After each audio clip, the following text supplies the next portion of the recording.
Shri Venkateswara gold తాకట్టులో ఉన్న మీ బంగారాన్ని విడిపించి కొనబడును.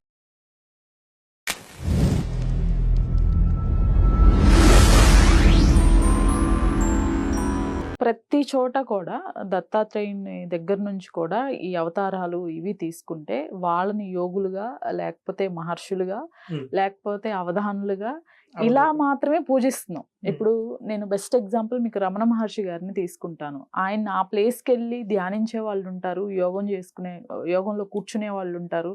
ఇప్పటికీ వెళ్ళి అక్కడ ఆయన గుహలో అక్కడ కాసేపు సేద తీరే వాళ్ళు ఉంటారు. కానీ ఎవ్వరికి రాని ఇది సాయిబాబా గారికి ఒక్కరికే. సో మాణిక్య ప్రభు స్వామి అవతారం వచ్చింది కదా, ఆ తర్వాత అక్కలకోట స్వామి అవతారం వచ్చింది. ఆ తర్వాత మన హీరో షిరిడి సాయిబాబా ఎంటర్ అవుతారు. హీరో అని ఎందుకు చెప్తున్నాడు మీకు చెప్తాను. ఇందాక రాసి ఉందని చెప్పాను కదా, ఈ 5 అవతారాల కన్నా దీంతో ఏంటి వ్యత్యాసం అనేటువంటిది. ఏ అవతారం తక్కువ కాదు, ఏ అవతారం ఎక్కువ కాదు. అన్ని అవతారాల్లోనూ వారి కార్యానికి తగినట్టు వారు చేసుకుని వెళ్ళారు. అయితే మీరు షిరిడి సాయిబాబా వారి జీవిత చరిత్రని కానీ వారి జీవితాన్ని కానీ ఒకసారి చూస్తే వారు ఏ రకంగా ఉండేటువంటి వారు అంటే ప్రతిరోజు భిక్ష తీసుకునే వారు తినేవారు. ఖచ్చితంగా ప్రతిరోజు భిక్ష తీసుకునేవాళ్ళు.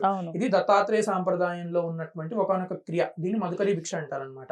ఇప్పటికీ నేను ఏదైతే మాణిక్య ప్రభు స్వామి వారి గురించి చెప్పాను, అక్కలకోట స్వామి వారి గురించి చెప్పాను, వీరందరూ కూడా అదే రకంగా భిక్ష తీసుకుంటా ఉండేవారు అనమాట. భిక్షాటం చేస్తారు. వీళ్ళందరూ ఏంటంటే భిక్షువుగా ఉంటారు. దీన్నే ఫకీర్ అంటారు మరాఠీలో. అందువల్ల ఆయనకు ఫకీర్ అనే పేరు వచ్చింది బాబా వారికి. అయితే ఇక్కడ మధుకరి భిక్ష గురించి అన్న చెప్పారు కదా, మన దాంట్లో కూడా సన్యాసి ధర్మం ఏంటంటే 7 ఇళ్ళ తర్వాత ఇంకొక ఇల్లుంట్లో అడుక్కోవద్దు. 7 ఇళ్లలో దొరికిన ఫుడ్ మాత్రమే తినాలి. 7 ఇళ్లలో ఫుడ్ దొరకలేదు అనుకోండి, 8వ ఇంటికి పోయి అడుక్కోవద్దు. ఇంకా సన్యాసి ఆ రోజు పస్తూనే ఉండాలి. సో సాయిబాబా చరిత్రలో గానీ, మీరు మాణిక్ ప్రభు గానీ, అక్కలకోట మన చరిత్రలో మీరు చూస్తే 3 ఇళ్లలో దొరకకపోతే 5 ఇళ్లలో వెళ్ళాలి. 5 ఇళ్లలో దొరకకపోతే 7వ ఇల్లు వెళ్ళి ఆ రోజు ఉపవాసమే ఉండేవాళ్ళు, ఇంకా ఏం తినకుండానే ఉండేవాళ్ళు. సో ఇది సాయిబాబా స్ట్రిక్ట్ గా ఫాలో అయ్యారన్నమాట. సో అలా మనకు ఇక్కడ చూస్తే సన్యాసాశ్రమ ధర్మం అనేటువంటిది బాబా వారిలో కనబడుతుంది. ఈ సన్యాసాశ్రమ ధర్మం మనకి రెండో దత్తాత్రేయ స్వామి వారి అవతారమైనటువంటి నృసింహ సరస్వతి స్వామి వారిది. ఇందాకనే చెప్పారు కదా, సాంప్రదాయిక అవతారాలు, అవధూత అవతారాలు అని చెప్పారు కదా. అక్కడ ముందు ఈ అవధూత అంటే ఏంటి అనేది ఒకసారి చూద్దాం అనమాట. అన్ని స్థితులకి అతీతంగా ఉన్నటువంటి స్థితి అవధూత. మనకి చతురాశ్రమ ధర్మాలు అనేటువంటివి చెప్పబండి. ఫస్ట్ మనం చూసుకుంటే బ్రహ్మచర్యం వస్తుంది. కౌమార దశలో ఉండాల్సింది బ్రహ్మచర్యం. ఆ తర్వాత గృహస్థాశ్రమ ధర్మం వస్తుంది. గృహస్థాశ్రమ ధర్మం నుంచి వానప్రస్థాశ్రమం వస్తుంది. వానప్రస్థాశ్రమ ధర్మం నుంచి తర్వాత సన్యాసాశ్రమం. ఈ 3 కన్నా పైన ఉంటుంది అనమాట. ఈ 4 కన్నా కూడా పైన స్థితిలో ఉన్నటువంటిది అవధూత స్థితి. దాన్ని అత్యాశ్రమంగా చెప్తారు. ఈ అత్యాశ్రమానికి మీకు రిఫరెన్సెస్ అవధూత ఉపనిషత్తులో కనబడతాయి. అందులో దత్తాత్రేయుడే నేను ఈ అవధూతల రూపాల్లో ఉంటాను, అవధూతకు ఉండవలసినటువంటి లక్షణాలు ఏంటి, అవధూత ఏ రకంగా ఉంటాడని చెప్పి అవధూత ఉపనిషత్తులో వారు చెప్పారు. అందులో చెప్పినప్పుడు వాటి పరంగా చూసుకుంటే ఏంటంటే అవధూత అంటే ఏంటి అంటే అక్షరత్వ వరేణ్యత్వ ధూత సంసార బంధన తత్వమస్యాది లక్ష్యాత్ అవధూత ఇతేర్యతి అని మనకు ఒక శ్లోకం ఉంటుంది అనమాట. అంటే ఏంటంటే అక్షరత్వ, క్షరము కానటువంటి వాడు, నాశనం అనేటువంటిది లేనటువంటి వాడు, వరేణ్యత్వ అంటే ద్వైతంగా లేనటువంటి వాడు, ఉన్నదంతా ఒక్క పరబ్రహ్మం ఏదైతే ఉందో దానికి ప్రతిరూపంగా ఉన్నటువంటి వాడు, తత్వమసి, తత్ అంటే పరతత్వం, త్వం అంటే తాను, ఈ 2 ఒకటే. ఆ తత్తే ఈ త్వం అంటే ఆ పరతత్వమే నేను అన్నటువంటి ఒక లక్ష్యంతో ఎప్పుడు ఉండేటువంటి వాడు. ఇటువంటి వాళ్ళని అవధూతలు అంటారు. వీళ్ళకి చతురాశ్రమ ధర్మాలు ఏవి అంటవు. వాళ్ళు ఏం తిన్నా సరే అది వారి మనసు తీసుకోదు, వారు ఏం తాగినా సరే అది వారి మనసు తీసుకోదు, ఎందుకంటే వాళ్ళు మనసు లేనివారు కాబట్టి. సో అవధూతలు ఈ రకంగా ఉంటారు అని చెప్పి వారు అక్కడ ప్రామాణికతని అవధూత ఉపనిషత్తులో దత్తాత్రేయ స్వామి వారు చెప్పారు. అయితే ఇక్కడ అన్నారు కదా మనసు తీసుకోదు అని. ఎందుకు ఆ టాపిక్ వచ్చింది అని అంటే, మనకి ఇంగ్లీష్ లో ఒక ప్రోబ్ ఉంటది, వాట్ యు బికమ్ అని చెప్పి. నువ్వు ఏది తింటే నువ్వు అదే అవుతావు అని చెప్పి. ఎందుకు అని అంటే మన పెద్దవాళ్ళు కూడా తినేటప్పుడు పిచ్చి చూడొద్దు, పిచ్చి మాట్లాడుకోకుండా తిండి మీద కాన్సన్ట్రేట్ చేసి తినమని చెప్పేవాళ్ళు. స్కూల్లో కూడా అంతే, పక్కన వాళ్ళతో మాట్లాడుతూ తింటుంటే టీచర్లు తిట్టేవాళ్ళు. ఎందుకు అని అంటే మనం ఏదైతే తింటున్నామో అందులో 6వ వంతు మన మనస్సు తీసుకుంటది. కాబట్టి తినేటప్పుడు మనము సినిమాలు చూస్తూ తిన్నాం అనుకోండి, లేకపోతే ఒక ఐటమ్ సాంగ్, ఫైట్ సీన్ ఏదో ఒకటి చూసుకుంటూ తిన్నాం, అదే తత్వం మనలో ఉంటది అన్నట్టు. అందుకే రామాయణంలో ఈయన ఉంటారు కదా, అహల్య వృత్తాంతం ఉంటుంది, గౌతమ మహర్షి. ఆమెకి ఒకటే చెప్తారు, నువ్వు ఇక్కడే ఉండు, ఇక్కడే ఆశ్రమంలో తపస్సు చేయి, వాయుభక్ష అంటారు అంతే. అన్నం నువ్వు తినొద్దు, వాయువుని మాత్రమే పీల్చుకో, అదే నీకు ఫుడ్. ఎందుకంటే నువ్వు తినేటప్పుడు మళ్ళీ నీ మనస్సు ఏదైనా చెల్లించింది అనుకో, ఆ తినేది మనసు తీసుకొని మళ్ళీ నువ్వు నీ స్థితి మారిపోతుంది, నీ తపస్సుకి భగ్నం కలుగుతుంది. కాబట్టి నేనే నిన్ను ఒక రోజు వచ్చి ఏలుకుంటా, నువ్వు వాయు భక్షాజయ్ అని చెప్తారు. అంటే నువ్వు వాయువుని మాత్రమే తిను. అంటే ఆమె అదే ఆశ్రమంలో కూర్చుంటది, వాయువుని పీల్చుకుంటూనే ఉంటది. రాముడు వచ్చినప్పుడు ఆమె మళ్ళీ నార్మల్ అయినప్పుడు అప్పుడు అత్రి మహర్షి వచ్చి తీసుకొని వెళ్తారు, ఈ రోజు నుంచి నిన్ను ఎవడన్నా పాయింట్అవుట్ చేస్తే నేను మాట్లాడతా అని చెప్పి. అందుకే అవధూతలకి అవి అంటవన్నట్టు, అవి మనసులోకి వెళ్ళదు. రాముడి అసలు మనసు లేని వారికి ఏ రకంగా ఉంటాయి? మనసు ఉందంటే ఇంద్రియాలు ఉంటాయి. ఇప్పుడు ఇంద్రియాలు ఉన్నాయి కాబట్టి అక్కడున్న విషయం ఏంటనేది మనకు తెలుస్తుంది, లేకపోతే ఇంద్రియం లేకపోతే అది ఏంటనేది తెలియదు. సో ఈ ఇంద్రియాలకి వెనకాల మనసు ఉంటది, మనసుకి వెనకాల చిత్తం ఉంటది. ఈ చిత్తానికి మనసుకి మధ్యలో అహం ఉంటది అనమాట. సో ఇది క్రమం ఈ రకంగా ఉంటది.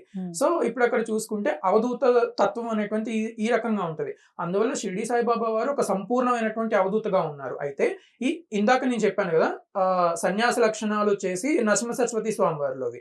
అయితే దీనికన్నా ముందు వచ్చినటువంటి అవతారం ఏంటంటే శ్రీపాద శ్రీవల్లభుల వారిది. అది ఫస్ట్ అవతారం అని చెప్పాను. ఆయన నైష్టిక బ్రహ్మచారి. నిరంతరం ఆయన జీవితం మొత్తం కూడా, ఆయన ఉన్నది 30 సంవత్సరాలే వారి జీవితంలో. సో ఆ 30 సంవత్సరాల్లో కూడా వారు ఎప్పుడు బ్రహ్మచర్యాన్ని పాటించారు, బ్రహ్మచారిగానే వారు ఉన్నారనమాట. కాలాగ్ని శమన అనేటువంటి ఒక దత్తాత్రేయ స్వరూపం ఉంటుంది, వారి పూర్వ అవతారాన్ని ఆయన నిరంతరం పూజిస్తూ ఉండేటువంటి వారు.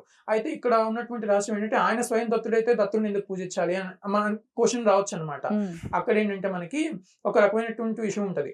ఇప్పుడు నేను ఒక యోగిగా మారదామని నేను అనుకున్నాను అని అనుకోండి, అనుకున్నప్పుడు యోగిగా మారేటువంటి పద్ధతిలో నాకు కొన్ని నియమాలు వర్తిస్తాయి.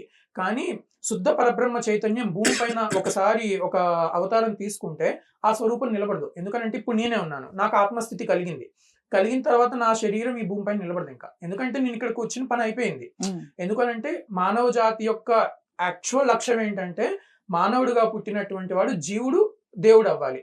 ఇదే లక్ష్యం. నిజానికి మనకి చెప్పేటువంటి సర్వశాస్త్రాలు, చతుర్వేదాలు, ఉపనిషత్తుల సారాంశం అంతా ఈ ఒక్క మాటే. మానవుడిగా పుట్టినటువంటి వాడు, ఈ జీవుడు దేవుడు అవ్వాలి, పరమాత్మ అవ్వాలి, నేను పరమాత్మని తెలుసుకోవాలి. అదే అద్వైతం, ఆత్మ కలిసిపోవాలి. సో అంటే టెక్నికల్ వర్డ్స్ అర్థం కాదు కాబట్టి ఈ రకంగా నేను చెప్తున్నాను అన్నమాట క్లియర్ గా. మీకు ఇది ఈ వృత్తాంతం అర్థం అవ్వాలి అని అంటే మనకి శ్రీమద్ భాగవతం ప్రమాణం కదా, అందులో జడభరతుడి కథ ఉంటది. అతను అంతటా పరబ్రహ్మాన్ని చూసే స్థితిలో ఉంటాడు. అతన్ని ఇద్దరు చంపడానికి వస్తారు కూడా. అంటే ఒక నరబలి ఇస్తే మీకు మంచి జరుగుతుందని ఎవరో చెప్తే ఈయన చంపడానికి అని కూడా వస్తారు. అమ్మవారి గుడిలో కూర్చొని ఉంటాడు. ఈయన ఒక అంతటా పరబ్రహ్మాన్ని చూసే స్థితిలో ఉంటాడు.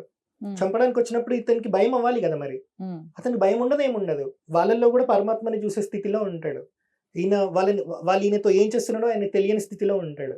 ఇట్లాంటి ఆయనని వాళ్ళు చంపడానికి వచ్చినప్పుడు గుడిలో ఉన్న అమ్మవారు బయటికి వచ్చి వీళ్ళిద్దరిని చంపేస్తుంది అన్నట్టు. సో అవధూతల స్థితి అట్లా ఉంటది. శుకబ్రహ్మ ఉంటారు, వ్యాసుడి కొడుకు, 16 ఏండ్లు, అంటే నిండు యవ్వనంలో ఉన్నవాడు కదా. ఇక్కడ మీరు వ్యాసుడి స్థితి, ఈయన స్థితి చూడండి. ఎందుకంటే తత్వం అర్థం అవ్వాలి కదా జనాలకి, అవధూత తత్వం అనేది. సంప్రదాయ తత్వం అంటే మనకేం అవసరం లేదు, చెప్పాల్సిన అవసరం, వాళ్ళు సంప్రదాయాన్ని మీరారు కాబట్టి, ఇక్కడ మీరిపోయి ఉంటారు కాబట్టి వీళ్ళ తత్వం జనాలకు తెలియాలి. సో ఒక రోజు వ్యాసుడు యవనంలో వచ్చిన కొడుక్కి పెళ్లి చేసుకో అని చెప్పి వెంటబడతా ఉంటాడు. శుకుడు పారిపోతా ఉంటారు అన్నట్టు. ఒక కొలనులో, సరస్సులో ఉమెన్ న్యూడ్ గా స్నానం చేస్తూ ఉంటారు. ఈయన అక్కడి నుంచే వెళ్తూ ఉంటారు. వాళ్ళని చూడరు. వాళ్ళు మాత్రం ఈయనని చూసి వాటర్లో నుంచి బయటకు వచ్చి నమస్కారం పెడతారు. తర్వాత చెప్తారు వెనక వ్యాసుడు కూడా వస్తున్నారు అని. మరి 18 పురాణాలు రాశారు, ఒక వేదాన్ని 4గా డివైడ్ చేశారు వ్యాసుడు. ఆయన ఏ స్థితిలో ఉండాలి, కొడుకుని మించిపోయిన స్థితిలో ఉండాలి కదా. అప్పుడు ఏమంటారు తెలుసా, వ్యాసుడు వస్తున్నారు మీరు లోపలికి వెళ్ళండి అంటే అందరు లోపలికి వెళ్ళి నమస్కారం పెడతారు. వ్యాసుడు వచ్చి అడుగుతారు, నేనేమో వృద్ధుణ్ణి, నా కొడుకేమో నిండి యవ్వనంలో ఉన్నాడు, మీరు నమస్కారం పెట్టినప్పుడు అతనికేమో నీళ్ళలో నుంచి బయటికి వచ్చి, అంటే లైక్ ఇప్పుడు అతనికి కోరికలు ఉండాలి యవ్వనంలో ఉన్నప్పుడు, అలా నాకేమో ఇలా ఎందుకు పెట్టారు అని అర్థం, ఏంటి తేడా నాకు నా కొడుక్కి అని అడుగుతారు వాళ్ళు. అడిగినప్పుడు ఆయన చెప్తారు ఆయనకు ఆడమగకి తేడా తెలియదు, నీకు తెలుసు అని అంటారు అన్నట్టు. నువ్వు ఎంత వృద్ధుడు అయినా ఆయన అంటారు, అప్పుడు వ్యాసుల వారు అంటారు, నేను వృద్ధుడిని, నేను ఇప్పుడు కామవాంఛలు లేనటువంటి వాడిని, అయినప్పటికీ మీరు నన్ను ఈ దృష్టితో ఎందుకు చూసారు నేను అడుగుతారు. అడిగినప్పుడు వారు ఏమని చెప్తారనంటే, నీకు స్త్రీ పురుష భేదం నీకు తెలుసు, కానీ నీ కొడుకు ఎవరైతే ఉన్నారో అన్ని స్థితుల్ని దాటిపోయినట్టున్నాడు, ఆయనకి స్త్రీ అయినా పురుషుడైనా ఒకే రకంగా కనబడతారు. అక్కడ జెండర్ వేరియేషన్ అనేది ఆయనకి ఏం తెలియదు. అవధూత స్థాయి అన్నట్టు. ఓకే ఓకే అలా. అలా అవధూతలు ఆ రకంగా ఉంటారు. Hmm. అలా వచ్చినటువంటి అవధూత అవతారాల్లో మాణిక్య ప్రభు ఉన్నారు, అలానే అక్కలకోట స్వామి సమర్థుల వారు కూడా ఉన్నారనమాట. Hmm. సో అయితే ఇప్పుడు బాబా వారిలో చూసుకుంటే అవధూత తత్వం కనబడుతుంది. ఓకే ఆయన అవధూతగానే చెప్పడం అనే కాదు, పరిగణిస్తాం. వారి యొక్క తత్వం మొత్తం అవధూతగానే ఉంటది అనమాట. అలానే నైష్టిక బ్రహ్మచర్యత్వంతో వారు ఎప్పుడు ఉన్నారు జీవితాంతం. అసలు ఈ నైష్టిక బ్రహ్మచర్యంగా ఉన్నటువంటిది శ్రీపాద శ్రీవల్లభుల వారు. సో శ్రీపాద శ్రీవల్లభుల వారి తత్వం కూడా ఇక్కడ మనకి బాబా వారిలో కనబడతా ఉంది.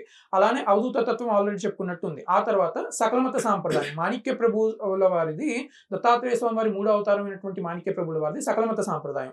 ఇక్కడ మాణిక్య ప్రభువు గురించి కొంచెం ఎక్కువ చెప్పుకుందాం. ఈయన అర్థమైతేనే బాబా వారు అర్థమవుతారు. చాలా మంది ఏమనుకుంటారు అంటే సాయిబాబా తీసుకొని వచ్చి సెక్యులరిజం కాన్సెప్ట్ అనుకుంటారు. కాదు, మీరు మాణిక్ ప్రభు చరిత్ర వికీపీడియాలో చూడండి, గూగుల్ వాళ్ళ బుక్ లో కూడా కాకుండా ఫ్రీడమ్ ఫైటర్ అనే ఉంటది. 1857 ఫస్ట్ వార్ ఆఫ్ ఇండిపెండెన్స్ అప్పుడు అందరికి దండాలు ఇచ్చి ఇచ్చారు పంపించారు రక్షకి. ఓకే ఇప్పుడు ఆ అయితే దండాలు ఒక్క మీరు నిమిషం, మాణిక్ ప్రభు అక్కడ- సంస్థానంలో వెళ్తే మీకు అక్కడ కనిపిస్తాయి.